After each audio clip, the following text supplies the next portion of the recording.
Hello friends, आज का हमारा टॉपिक है बाइपोलर डिसऑर्डर। इसमें हम बाइपोलर डिसऑर्डर होता क्या है, बाइपोलर मूड या इसको हम अफेक्टिव डिसऑर्डर भी बोलते हैं, जिसमें कि रिकरेंट एपिसोड, रिकरेंट मतलब वो जो डिसऑर्डर है वो बार बार हो रहा है। इसमें मेनिया के सिम्टम भी आते हैं और डिप्रेशन के सिम्टम भी। और मेन पॉइंट यहाँ पे ये है कि सेम पेशेंट में आता है डिफरेंट टाइम में। मतलब जो मेनिया है वो भी एक ही पेशेंट में होगा, डिप्रेशन के सिम्टम भी एक ही पेशेंट में होंगे, बट वो क्या है कि एक साइकिल चलता है। पहले मेनिया हो रहा है पेशेंट को, उसके बाद डिप्रेशन हो रहा है। ये वाली कंडीशन सबसे ज़्यादा है। और जो हमने पहले इसमें मूड डिसऑर्डर में डिफरेंट टाइप है, 2 टाइप हमने पढ़ी हैं पहले, जिसमें मेनिया और डिप्रेशन अलग अलग पढ़ा है। यहाँ पे वो सर्कल कंटिन्यू पेशेंट में चलता है।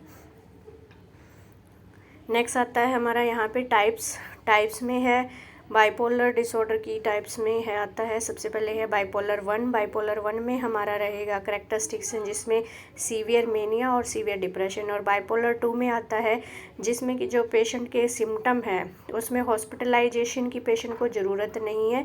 यहाँ पे एपिसोड ऑफ हाइपोमेनिया रहेगा, मतलब मेनिया की जो सीवियर लेवल है वो नहीं है, बट सीवियर डिप्रेशन पेशेंट में शो होगा।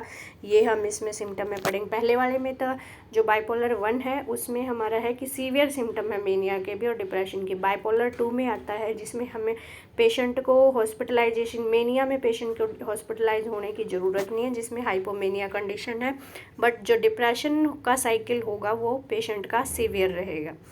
क्लियर। नेक्स्ट आता है हमारा यहाँ पे इटियोलॉजिकल थ्योरी। इटियोलॉजिकल थ्योरी में है हमारा यहाँ पे सबसे पहले है जेनेटिक थ्योरी, फिर है बायोकेमिकल थ्योरी, फिर न्यूरो एंडोक्राइन थ्योरी और स्लीप स्टडी। तो हम एक एक करके सारे पॉइंट्स देखेंगे। सबसे पहले आता है हमारा जेनेटिक थ्योरी। जेनेटिक थ्योरी में है हमारा यहाँ पे जो लाइफ रिस्क फैक्टर दिया है, जिसमें फर्स्ट डिग्री रिलेटिव जिसको बोला जाता है, उसमें 25% चांस है। Children with the 1 parent having bipolar disorder 27% life risk है, मतलब जिसमें एक मदर या फादर दोनों में से किसी एक को सिम्टम है। तो अगर बोथ पेरेंट में बाइपोलर डिसऑर्डर है तो 74% चांस है। और उसके बाद आता है हमारा मोनोजाइगोटिक ट्विंस में है तो 65% है, और डायजाइगोटिक है तो वहाँ पे 20% चांस होंगे कि पेशेंट में, बच्चे में वो बाइपोलर डिसऑर्डर हो सकता है। नेक्स्ट आता है हमारा बायोकेमिकल थ्योरी। बायोकेमिकल थ्योरी में हमारा रहेगा कैटाकोलामाइन एबनॉर्मलिटी, जिसमें हमारे जो हार्मोन्स हैं, न्यूरोट्रांसमीटर्स हैं, उसमें चेंजेस आ जाएगा। नोरेपिनेफ्रिन, डोपामिन और सीरोटोनिन का लेवल एबनॉर्मल हो जाएगा। इसमें 1 और मोर साइट एट ब्रेन का जो साइट है, जिसमें प्री साइनेप्टिक या पोस्ट साइनेप्टिक दोनों पे अफेक्ट होने की वजह से वहाँ पे एबनॉर्मलिटी होने की वजह से होगा। दूसरा पॉइंट है एसिटाइल कोलिन या गाबा का मेन रोल होता है, इसमें भी एबनॉर्मलिटी की वजह से। जैसे अगर हम पढ़ें मेनिया में सबसे ज़्यादा हमारा होता है गामा मेनोब्यूटारिक एसिड, जो ये है गाबा है, इसका लेवल इंक्रीज़ हो जाता है। डिप्रेशन में ये कम हो जाता है, सीरोटोनिन लेवल एबनॉर्मल हो जाएगा।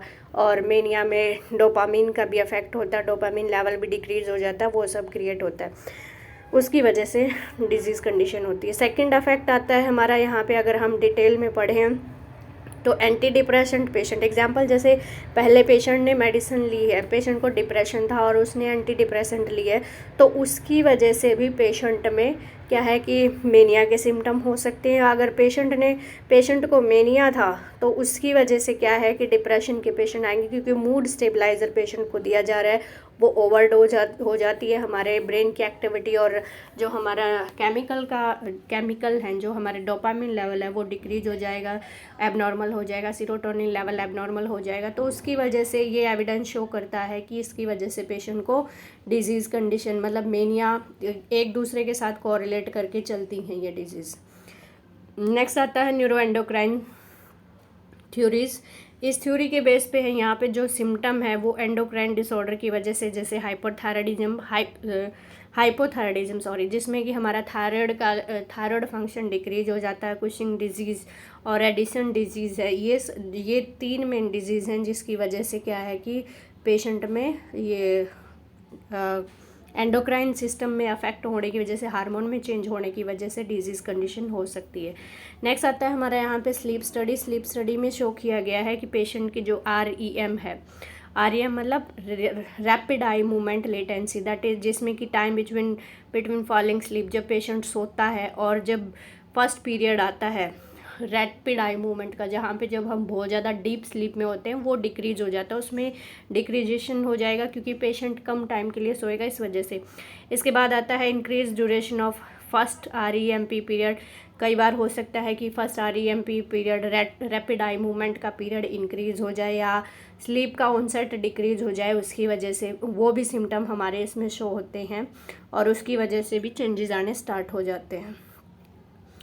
नेक्स्ट दिया है ब्रेन इमेज। ब्रेन इमेज में सबसे पहले आता है हमारा यहाँ पे CT स्कैन, MRI करवाते हैं हम। CT स्कैन है, MRI है और PET स्कैन है, या ये है SPET जिसमें specific proton imaging computer test रहता है, जिसमें कि आपका इनकॉन्सिस्टेंसी है, बट यहाँ पे कई बार आता है सजेस्टिव फाइंडिंग कर सकते हैं। सजेस्टिव मतलब उससे रिलेटेड कुछ ना कुछ हमें मिल जाएगा। इन फाइंडिंग्स में इंक्लूड है जैसे कि वेंट्रिकल डायलिटेशन, हमारे ब्रेन में वेंट्रिकल्स होते हैं जिसमें ये फ्लूइड प्रेजेंट होता है, उसमें डायलेशन, उसका साइज़ बड़ा हो सकता है, या ब्लड फ्लो में चेंजेस की वजह से हो सकता है, या मेटाबॉलिज्म में प्रॉब्लम की वजह से, जिसमें जैसे कि मेटाबॉलिज्म इन प्रीफ्रंटल कॉर्टेक्स है, एंटीरियर सिंगुलेट है कॉर्टेक्स में, या ये अदर कंडीशंस की वजह से भी होने के चांसेस होते हैं।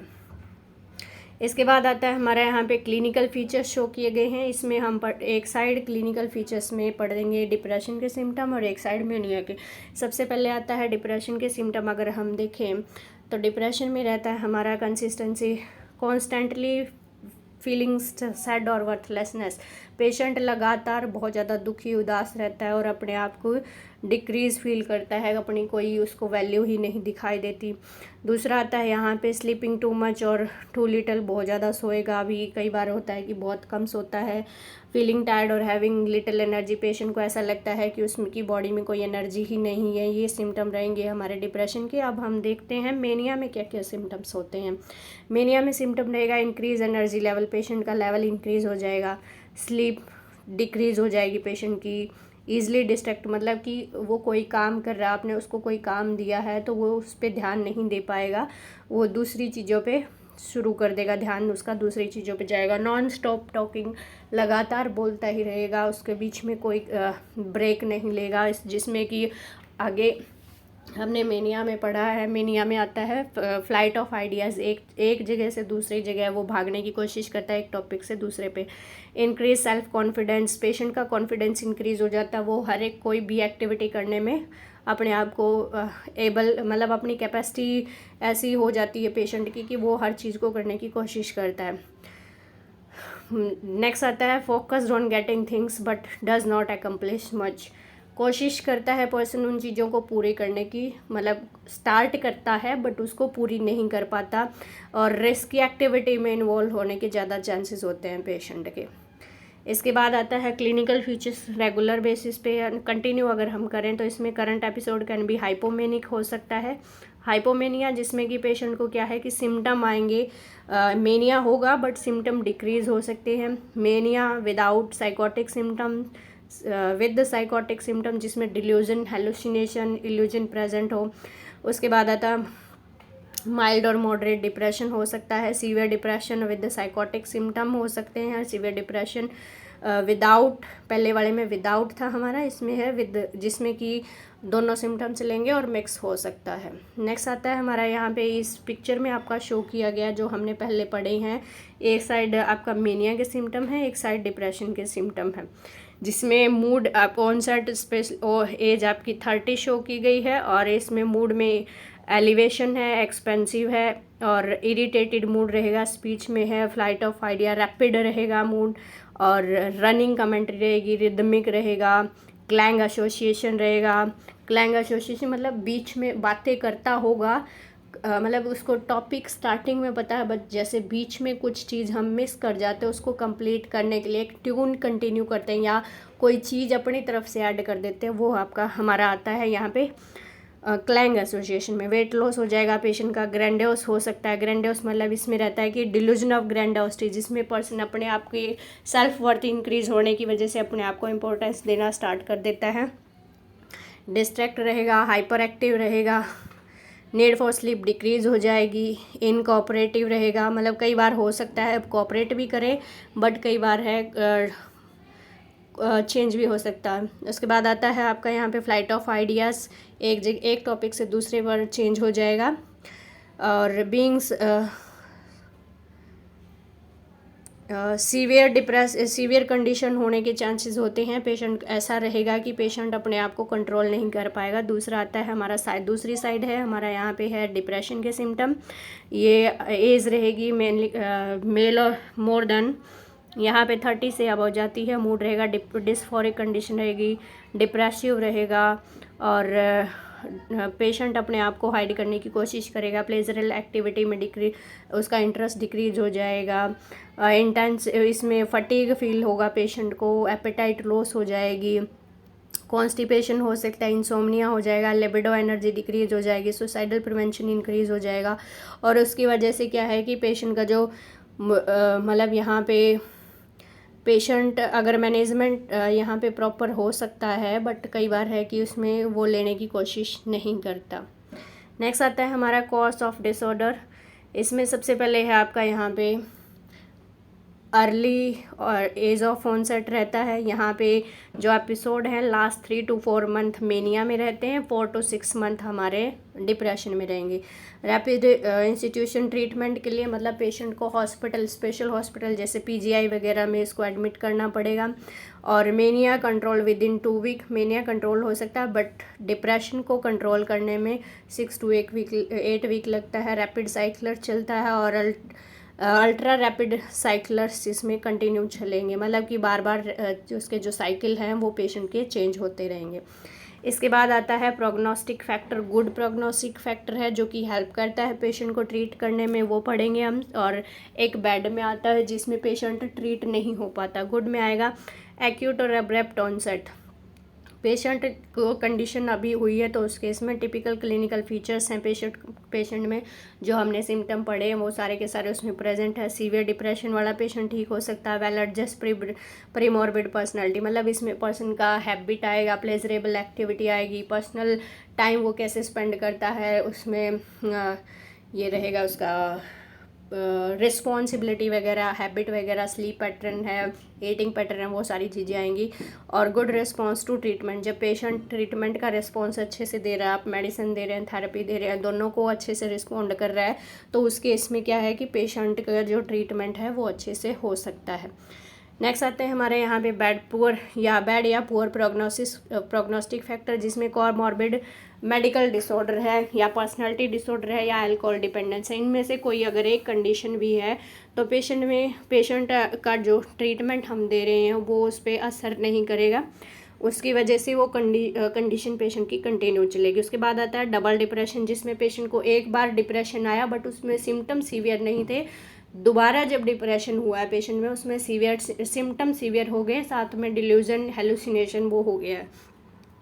कैटास्ट्रॉफिक स्ट्रेस या क्रोनिक ऑनगोइंग स्ट्रेस, इस कंडीशन में क्या रहता है कि पेशेंट की लाइफ में स्ट्रेस कंटिन्यू चल रहा है। कभी उस एग्जांपल जैसे कि जॉब नहीं है, साथ में फैमिली का कोई और अदर बर्डन आ गया है, जॉब स्टार्ट करने की कोशिश की है, वहाँ पे उसको सैलरी अच्छी नहीं मिल रही या वो एडजस्ट नहीं कर पा रहा, तो वो सिम्टम उसके कंटिन्यू चलेंगे। उसके बाद नेक्स्ट आता है अनफेवरेबल अर्ली इन्वायरमेंट, पेशेंट का इन्वायरमेंट अच्छा ना हो तो उस कंडीशन में भी, जैसे एग्जांपल घर पे हम रहते हैं अपने आप को स्टेबल मेंटेन करने के लिए ये सोचते हैं कि घर पे हम अच्छे से रहेंगे, घर वालों के साथ रहेंगे तो ठीक हो जाएंगे, बट कई बार होता है कि उसके अपोजिट हो जाता है। घर वाले हमें बार बार बातें सुनाते रहते हैं, हमारी कमियां गिनाते रहते हैं, तो उसकी वजह से भी सिम्टम सीवियर हो जाते हैं, तो वो डिजीज़ कंडीशन को क्योर करने में हेल्प नहीं करते। नेक्स्ट आता है हमारा यहाँ पे डिफरेंशियल डायग्नोज का मतलब है हमारा यहाँ पे जो हमारी डिजीज़ कंडीशन है उसका डायग्नोज तो हम कर लेंगे जो हमारे सिम्टम है, उसके साथ साथ जो अदर डिसऑर्डर हैं उसको कैसे रूल आउट करेंगे, कैसे फाइंड आउट करेंगे। सबसे पहले आता है हमारा डिफरेंशियल डायग्नोज में अगर कोई ऑर्गेनिक कॉज है, ऑर्गेनिक मतलब जिसमें कि डिमेंशिया डिलीरियम है, ओल्ड एज हो गई है पर्सन की, तो उसमें ये सिम्टम तो नहीं है, या अर्ली डिमेंशिया तो नहीं है पर्सन में, वो फाइंड आउट करेंगे क्योंकि उसकी वजह से भी साइकेट्रिक डिसऑर्डर होने के चांस होते हैं। इसके बाद आता है ट्रांजिएंट साइकोटिक डिसऑर्डर, या जिसको हम स्किज़ोअफेक्टिव डिसऑर्डर या स्किज़ोफ्रेनिया बोलते हैं। अगर ये कोई कंडीशन है ट्रांजिएंट, या जिसको हम फंक्शनल डिसऑर्डर बोलते हैं, वो तो नहीं है पेशेंट में। स्किज़ोफ्रेनिया के साथ मूड डिसऑर्डर तो नहीं है, वो हम फाइंड आउट करेंगे। अगर वो सिम्टम प्रेजेंट है तो उसमें भी उसका अलग से, स्किज़ोफ्रेनिया का अलग से ट्रीटमेंट चलेगा, मूड का अलग से ट्रीटमेंट, मतलब उसमें एंटीसाइकोटिक मेडिसिन भी पेशेंट को देनी पड़ेंगी और साथ में उसको एंटी डिप्रेसेंट भी चलेंगी, या अगर मेनिया की कंडीशन है तो एंटी मेनिक मेडिसिन चलेंगी उसकी। उसके बाद डाइल्यूजनल डिसऑर्डर है अगर कोई, जैसे कि हमारा, अगर हम स्किज़ोफ्रेनिया करेंगे तब आपको मैं एक्सप्लेन करूँगी, जिसमें कि डिल्यूजन कंडीशन आती हैं, जो ये है स्किज़ोफ्रेनिया की क्लिनिकल टाइप्स हैं उसमें आएगी डिल्यूजन, जिसमें डिल्यूजन ऑफ पैरानॉइड डिल्यूजन है, हैबीफ्रेनिक है, ये सब डिफरेंट टाइप के डिल्यूजन हैं, वो हम पढ़ेंगे। उनमें से कोई एक डिसऑर्डर तो नहीं है, वो हमने फाइंड आउट करना है। उसके बाद आता है एडजस्टमेंट डिसऑर्डर विद, जैसे कि कोई डिप्रेशन के साथ साथ अदर कोई कंडीशन तो नहीं है, या जनरलाइज एंजाइटी पेशेंट की चल तो नहीं रही है, वो भी हमने फाइंड आउट करनी है। इसके बाद आता है मैनेजमेंट में मेन रहता है हमारा, सबसे पहले है एंटी डिप्रेसेंट मेडिसिन देंगे हम, ECT देंगे। लिथियम रहता है हमारा मेनिया के सिम्टम को ट्रीट करने के लिए। एंटीसाइकोटिक, जिसमें कि हमारा साइकोटिक जो सिम्टम आती है, साइकोटिक मतलब जिसमें कि डिल्यूजन हेलुसिनेशन पेशेंट में अगर प्रेजेंट है तो उसको ट्रीट करने के लिए दिया जाता है। अदर मूड स्टेबलाइज़र हमारे ये भी हैं जो मेनिया को क्योर करने में हेल्प करते हैं। तो सबसे पहले है हमारा एंटी डिप्रेसेंट मेडिसिन की ये जो लिस्ट है इसमें एक्सप्लेन किया गया, एमिप्रामिन है, एमिट्रिप्टिलिन है, नॉरट्रिप्टिलिन है, और क्लोमिप्रिन है, फ्लॉक्सिटीन है, प्रॉक्सिटीन है, सर्टलिन है। ये सारी मेडिसिन्स हैं जो पेशेंट को, अगर डिप्रेशन के सिम्टम है, पेशेंट डिप्रेशन में है तो उसमें दिया जाता है। इधर ये हमारा थेराप्यूटिक रेंज दी गई है, हर एक मेडिसिन की डिफरेंट है, वो रहेगी। इसके बाद हम पढ़ेंगे यहाँ पे हमारा लिथियम है, जो कि मेन सबसे ज़्यादा ड्रग ऑफ चॉइस जिसको बोला जाता है मेनिया की, जिसमें अदर जिसमें अदर एपिसोड आते हैं बाइपोलर डिसऑर्डर के, जैसे हाइपोमेनिया कंडीशन है, उसको भी ट्रीट करने के लिए दिया जाता है। इसमें सबसे पहले है 1 to 2 week period lag before appropriate improvement. यहाँ पे 1 से 2 हफ्ता पेशेंट को लग जाता है जब हम लिथियम पेशेंट को दे रहे हैं तो उसके सिम्टम को क्योर करने में। यूजुअल डोज आपकी ये वाली है, बट इसमें एग्जैक्ट डोज 900 to 1500 mg दिया हुआ है, बट रिसेंटली जो न्यू बुक्स हैं उनमें है 900 to 2100 mg per day divided dose में हम दे सकते हैं। लो थेरापेटिक इंडेक्स है, थेरापेटिक इंडेक्स इसका है हमारा टोटल 0.5 to 1.2 mg पर डेसीलीटर है, कुछ इस, हाँ यही वाला है 0.5 से 1.2 mg। और जब इसका plasma level more than 2 milliequivalent per litre हो गया है तो वो टॉक्सिसिटी कॉज कर देगा। तो हमारा थेरापेटिक लेवल 2 मिली इक्वलेंट से कम होना चाहिए, वही नॉर्मल पेशेंट को क्योर करने में हेल्प करता है। इसके बाद आता है हमारा लिथियम कंटिन्यू है। लिथियम के बारे में, जब लिथियम की टॉक्सिसिटी आ जाती है तो उसमें मसल ट्विस्टिंग होने के चांस होते हैं, ड्राउजीनेस हो जाएगा, डिलीरियम कंडीशन आ जाएगी, पेशेंट कोमा में भी जा सकता है, कन्वल्जन भी हो सकता है, वॉमिटिंग भी हो सकती है, डायरिया भी है, एल्ब्यूमिनेरिया है, यूरिन में एल्ब्यूमिन लेवल इंक्रीज हो जाएगा, हाइपोटेंशन हो जाएगा और कार्डियक अरिदमियाज हो जाएगा। ये सिम्टम होते हैं लिथियम टॉक्सिसिटी। जब लिथियम का थेरेपेटिक जो लेवल है या प्लाज्मा लेवल है मोर than 2 milliequivalent per litre से ज़्यादा हो जाए।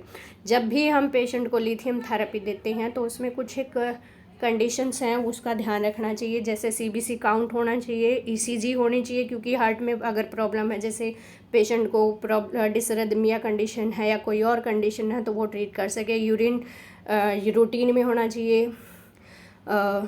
यहाँ पे आपका रीनल फंक्शन टेस्ट है, TFT करवाना है पेशेंट का। तो उससे पहले जो भी हमने ट्रीटमेंट मतलब पेशेंट को मेडिसिन देनी है उससे पहले ये बेसिक से हमारे जो है टेस्ट होने चाहिए, जिससे क्या रहेगा कि पेशेंट में अगर कोई फर्दर कोई प्रॉब्लम है, जैसे किडनी में प्रॉब्लम है, तो हम उसको लिथियम नहीं देंगे। ईसीजी में चेंजेस आ रहा है तो उसमें लिथियम नहीं देंगे, कुछ और मेडिसिन हम दे सकते हैं जिससे पेशेंट को अदर प्रॉब्लम ना हो। नेक्स्ट आता है हमारा यहाँ पे एंटीसाइकोटिक मेडिसिन है, जिसमें रेस्पिरिडिन है, ओलेंजिपिन है, क्वेंटिपिन है, हेलोपेरिडोल है, क्लोप्रोमाजिन है। ये मोस्टली यूज़ की जाती है। इंडिकेशन है ये एक्यूट मेनिया एपिसोड में और डिल्यूजन डिप्रेशन में पेशेंट को दी जाती है। इसके बाद आता है अदर मूड स्टेबलाइज़र है, जिसमें हमारा सोडियम वेलप्रोवेट है, जिसकी dose 1000 to 3000 milligram per day देते हैं। कार्बामिज़ापिन 600 to 1600 मिलीग्राम पर डे या ऑक्सोकार्बेजिपिन है, लोराज़िपाम है, क्लोनाज़िपाम है, टोप्रामेट है, लेमोट्रिजिन है। ये वाली मेडिसिन पेशेंट को दी जाती हैं, जो कि अदर मूड स्टेबलाइज़र हैं, जो मेनिया को और हाइपोमेनिया को ट्रीट करने के लिए होती हैं। Thank you. ये था मेरा आज का हमारा बाइपोलर डिसऑर्डर। अगर इसमें कोई प्रॉब्लम्स हैं तो आप कमेंट करके पूछ सकते हैं, या कुछ नहीं समझ में आया तो आप कमेंट बॉक्स में आप अपने क्वेश्चंस डाल दें, तो मैं उसके बाद आपका कमेंट में रिप्लाई करूँगी।